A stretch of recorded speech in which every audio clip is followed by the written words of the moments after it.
This is Nitin Dahad reporting from Design Automation Conference in San Francisco.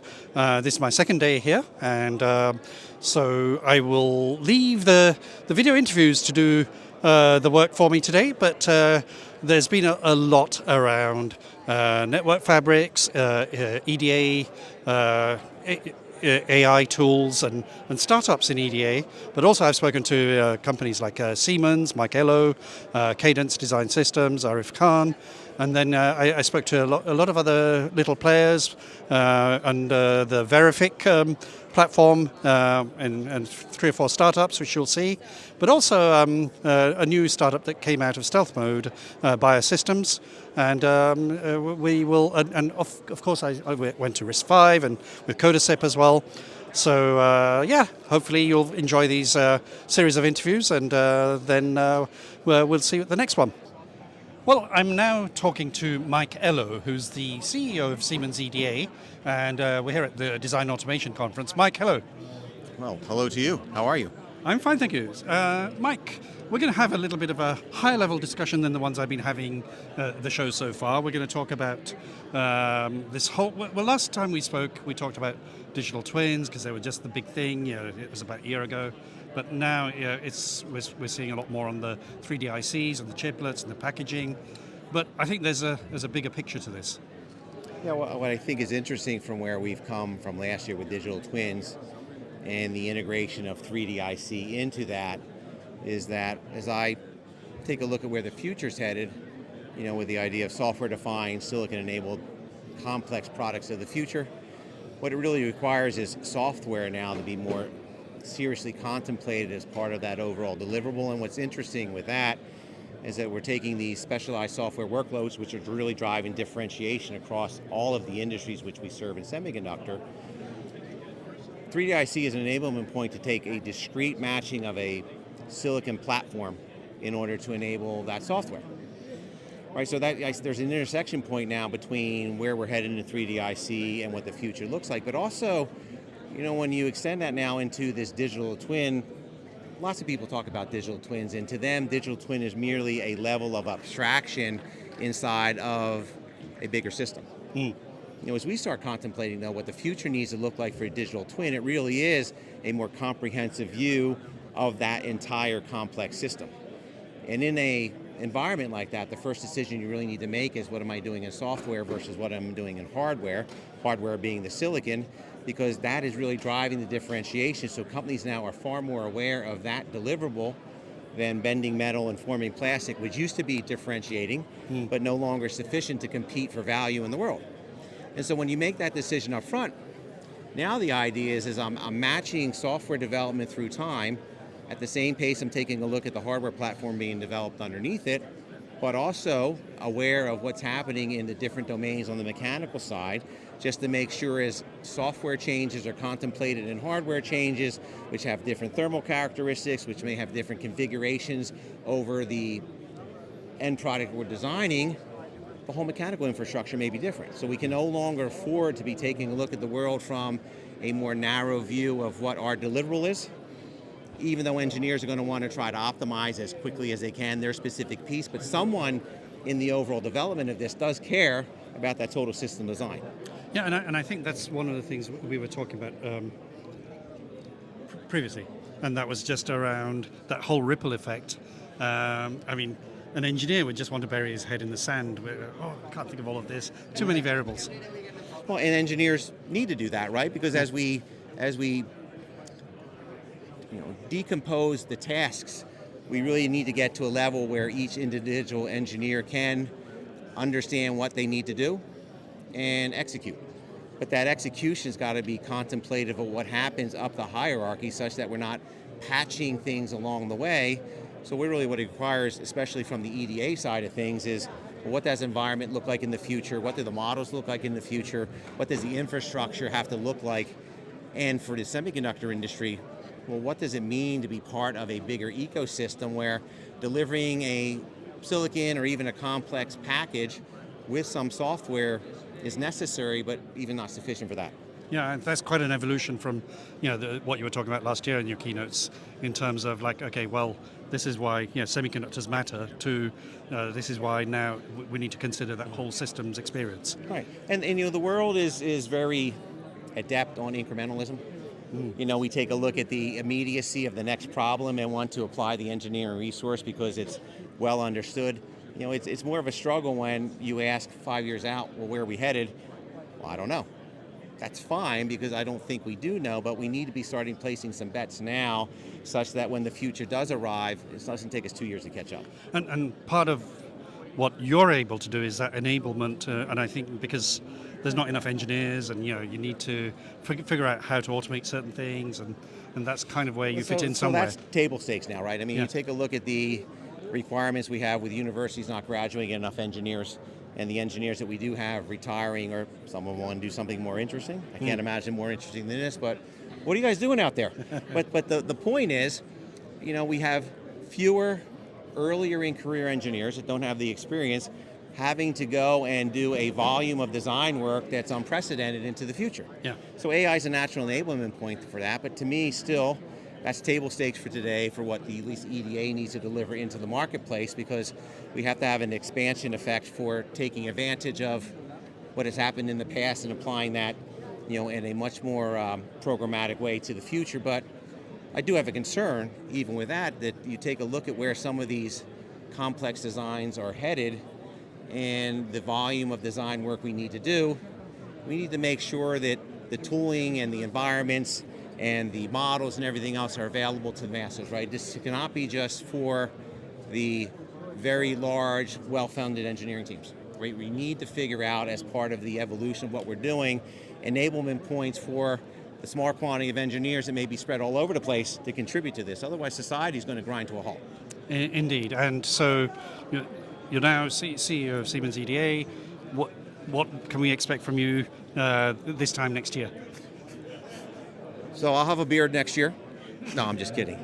No, but so I think that we understand, where our strengths are, and we will continue to invest to maintain those strengths.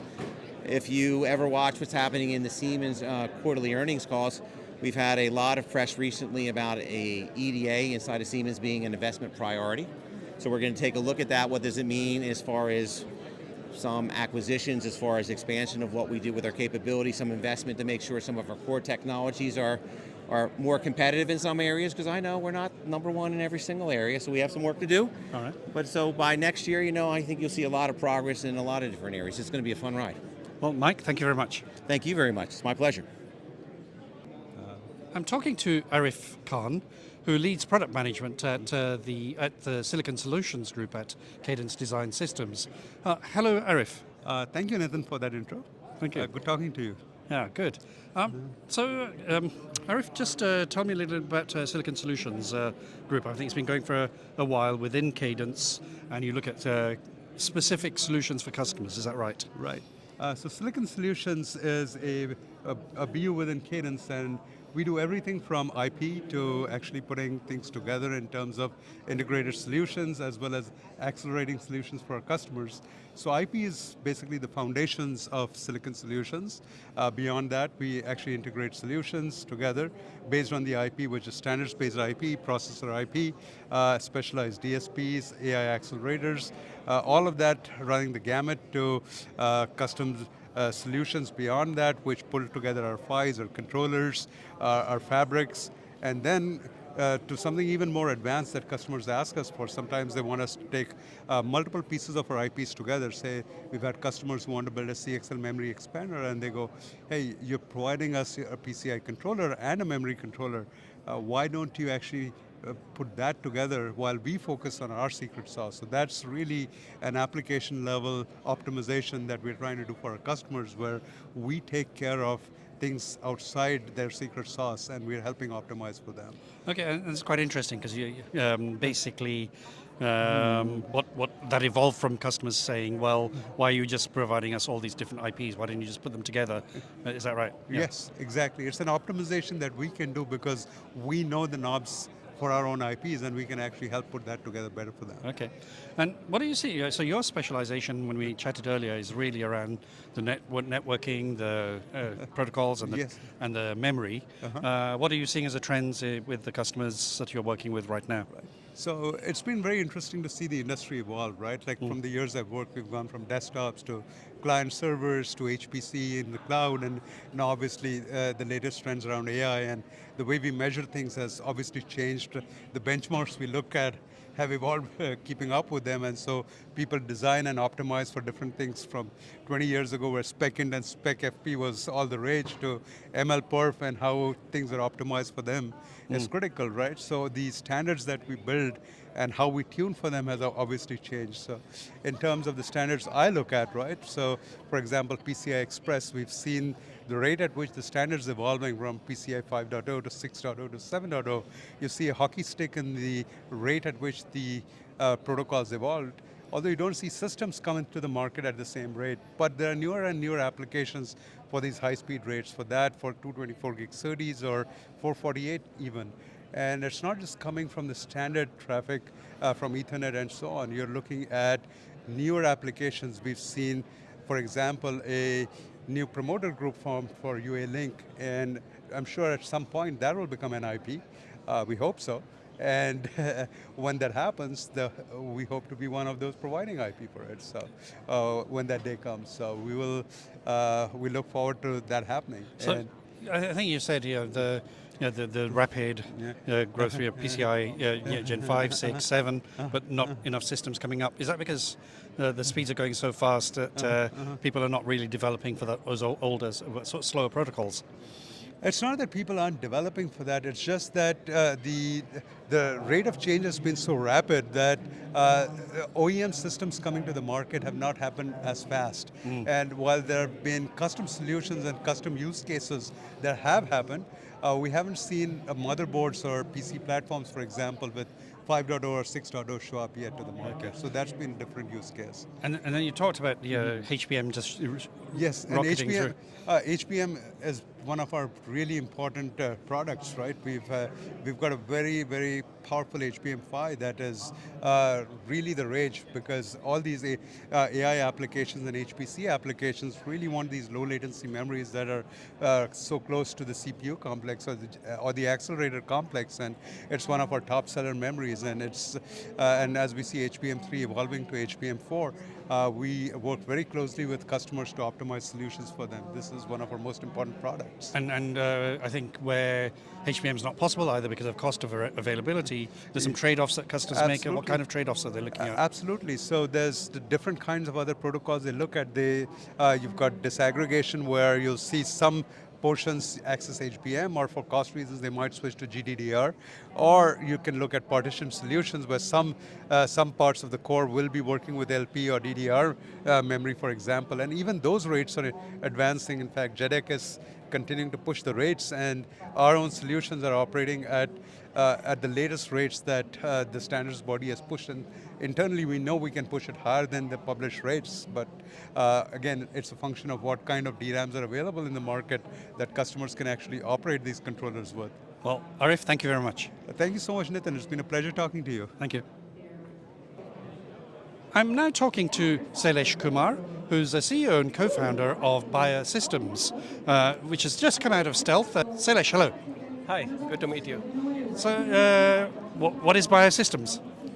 Yeah, so let me give you some history about Bayer Systems, how we started. So before Bayer, I was a co-founder and CTO of a fabric company called NetSpeed Systems. Yes. We started that company in 2011 with the vision of software-defined fabric platform. With Sundari Mitra. With Sundari. Yeah. So together we started that company, and I think we were the first company with the vision of software-defined fabric designed for an SoC. Okay. So we had a 6-year journey. We got multiple dozens of customers. And Jim Keller, you probably know, was one of the main customers at Tesla. Yes. And he had just joined Intel, and he loved our technology, our team. So he went ahead and acquired our company. It was a great exit for us. Okay. So after that, I spent about 4.5 years. That was Intel. Intel acquired NetSpeed. Intel acquired Yes, NetSpeed. that's right, yes. And then I spent 4 years at Intel, working on Xeon architecture very closely with Jim. The new Xeon 6 or? All Xeon, Okay. both Atom line as well as the big core lines. Okay. So worked very closely with Jim. He absolutely enjoyed working with me, and I as well, loved working with him. And I think after some time, Jim left and started, Tenstorrent.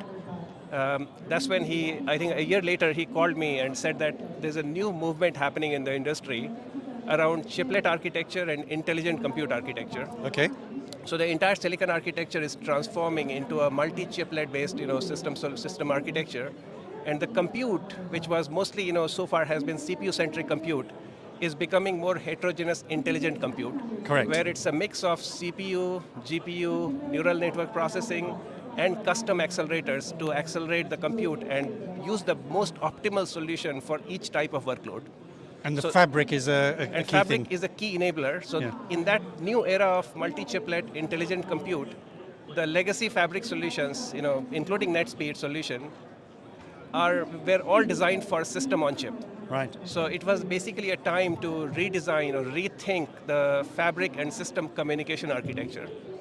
So that was the sort of gist of the problem that Jim suggested that I should solve. And within And so you went and did it. yeah, exactly. So within a matter of a couple of months, we got investment.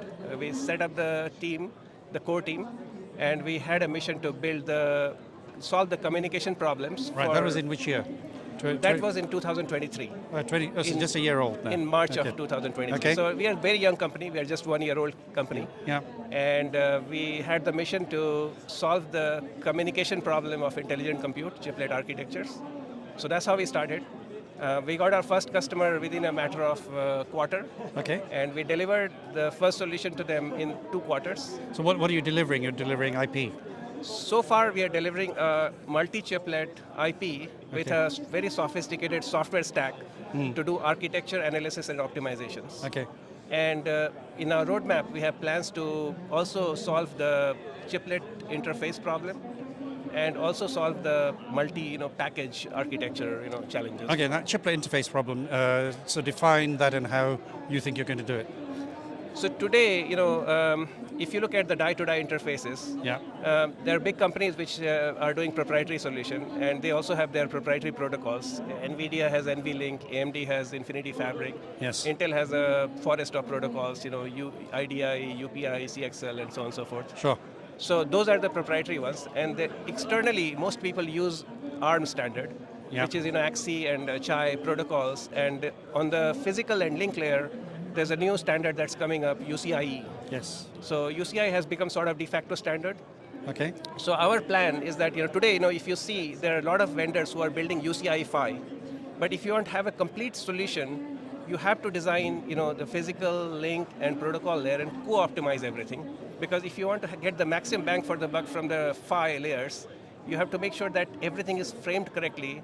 You are aware of the workload, packet size distributions, dependencies, and Yeah. make sure that everything is optimized to get the maximum bang for the buck. Okay. So that's where we fit in, that we have the system knowledge. And with that knowledge, we can build link layers and framers that can lead to much more optimal chiplet communication. So you're really doing what the EDA companies should be doing. Yeah, I mean, at a system level. Yeah. I mean, EDA companies do at the circuit level. Yeah. We are doing it at the system level. System level. Okay. And there are companies like Synopsys who have products to solve that problem, but they are old and not really up to the mark in terms of the sophistication and the user flexibility. Okay. So you just come out of stealth, venture backed. We are venture backed. Matrix is the lead investor. Okay. Intel Capital is a strategic investor, and Jim had put his own money as well. Okay. And what's your plan over the next 12 months? What do we expect from you? So we just came out of stealth. You will hear more and more customer and partner announcements. Okay. We have a healthy stream of potential customers, engagements. Okay. Some we can't talk right now, but as we we make progress, we will talk more about that. Okay. In 12 months, you will hear that our product is silicon proven. We have customer tape outs, and you will also hear more about the system architecture platform, where our focus is in the long term. We want to basically become the system architecture platform that enables the most efficient communication between all the compute elements in a chiplet architecture. Well, Sailesh, good luck. Thank you very much. Yeah, great. Thanks a lot. I'm now standing with CodaSip at the Design Automation Conference with Brett Klein, who's the Chief Commercial Officer. Brett, hello. Hi, how are you? I'm good. Brett, you've got a few things going on, and so you've got some new things recently, but also you've got the Cherry Alliance. Let's just talk, first of all, about Codicip. For people who don't know, in summary, what do you do? Yeah, sure. So Codicip's a processor design automation company. We've got two fundamental technologies that we release out to the market. The first one is RISC-V processors. We've got a portfolio of processors to address a number of different needs from embedded to application. And we also have an EDA tool, which is a processor design tool that we market to people that want to build their own custom architectures or to customize one of our RISC-V processors. All right, there's a few things going on there which people will probably question from my experience. So one of them, so tool, processor, both are things you license. It's not as if, like some companies, they offer the tool for free so that you can, just tell us a little bit about that. Yeah, so our model is that we license our processors, which is typical to the industry, but you can also buy our EDA tool and we'll give you architecture licenses and a high-level model of the processor, and then you can use that to modify it for your specific needs. All right, and then the other thing you said is customize. So I think throughout the RISC-V journey, I think people will have said, oh, if you customize, there'll be things you need to re-verify, recompile, etc. Just tell us a little bit about how you are making it safer, I guess, to do. Yeah. It's an important point. One of the things that RISC-V is founded on is the ability to modify the instruction set architecture. So you can choose something for your application that is slightly different than what I'd want to choose for my application. Using the EDA tool, we make that quite easy. Obviously, when you customize something, you have to re-verify it. And so one of the challenges over time with customizing anything is what's the verification effort look like afterwards. We've seen over and over again people write their own RISC-V processors and really struggle with the verification of it. So what we've done is we've announced a new product called Studio Fusion. And Studio Fusion allows you to not only build your own processors, but to modify ours. And inside of Studio Fusion is a new technology called custom bounded instructions. Right. And custom bounded instructions is basically a sandbox that you can play in, and with our formal verification technologies and others that we've used on verification, we can guarantee that you can't break the core. Well, I like the visual image of the sandbox you can play in. So, okay. So you've also launched a new processor IP. That's right. So here at the show, we're showing what's called our L110. It's a three-stage embedded processor for low-power applications. Our demo that we're showing is basically an AI application running on that L110, and we've customized it with 40 specific custom instructions that allow you to use a much smaller processor to handle a much higher workload. So ultimately, you get a smaller footprint inside your SoC. You keep your energy usage down, but you get the performance that you're looking for. All right. Now, it's early days for Codicip still. You're still building IP, so I think, you've got some customers, but I think it's a long play, right? Sure. I mean, we've been building customers since 2014. We've got some customers that have been with us for quite some time, but now as we're expanding our portfolio and our capabilities, we're seeing new customers from all over the world. All right. Secondly, you became early members, or actually you launched a Cherry Alliance program. Just tell us a little bit about that, because Cherry is something that's been going on, a research program, which I think supported by Microsoft, ARM, Google, and they took a lot of funding to develop this secure processor, memory-safe processor. That's right, yeah. So memory problems in electronics are everywhere. As a matter of fact, if you go back to the common vulnerability enumeration database, 70% of all the hacks in there are due to memory problems. And so we have been involved in Cherry, which stands for Capability Hardware Enhanced Risk Instructions. We've been involved now for a few years. And what we did is we helped launch what's called the Cherry Alliance. So University of Cambridge, Codicip, and a number of other companies have become the founding members. It's a completely independent organization, and the goal is to continue to progress the spec forward so that we can address the problems of the market. There's no owner of it, so it's completely independent, but at the same time, it does give everybody a foundation to work from where we can all together drive something forward, no different than other standards that are in the market. But, I mean, what can you do that you're not doing already as individual companies? Yeah, so that's a good point. I mean, what we don't want to have happen is to have one company have a technology that they just try to lock up the market on. We think that monopolies are unfair. There's plenty of them in the market already. What we'd like to do is provide this as a service, and we've put resources and people into making sure that it's open and available to everybody. Now, we've also produced a processor based on this standard, and we'll continue to help that standard go forward. Well, Brett, thank you very much. Excellent. Thank you for your time. Appreciate it. I am talking to Rick Carlson, who's Vice President for Sales for Verific. Rick, hello. Good afternoon, Nitin. Rick, tell me a little bit about what you're up to here at Verific. You've been going for a while, and you've got quite a background in the EDA industry, 40 years, I think? Or? 40 years. You know, it's an exciting time to be in this industry because we're at a transformational moment when AI is beginning to creep into just general usage of chip design engineers. It's going to change the way chips are designed really for the foreseeable future. And so this DAC, what you're trying to do is highlight some of these young up-and-coming companies that are doing things differently for chip design. That's correct. About a month ago, I just realized I hadn't seen a moment like this in the last 40 years where 4 unique venture-funded companies are coming forth to deliver an EDA solution that's based on artificial intelligence. I mean, it wasn't even a year plus ago that we found out about ChatGPT, but what AI is doing is really going to change productivity. It's going to change, it's going to shorten chip design cycles. It's really the beginning of what I think is phase 3 of EDA. That's actually quite good, EDA 3.0.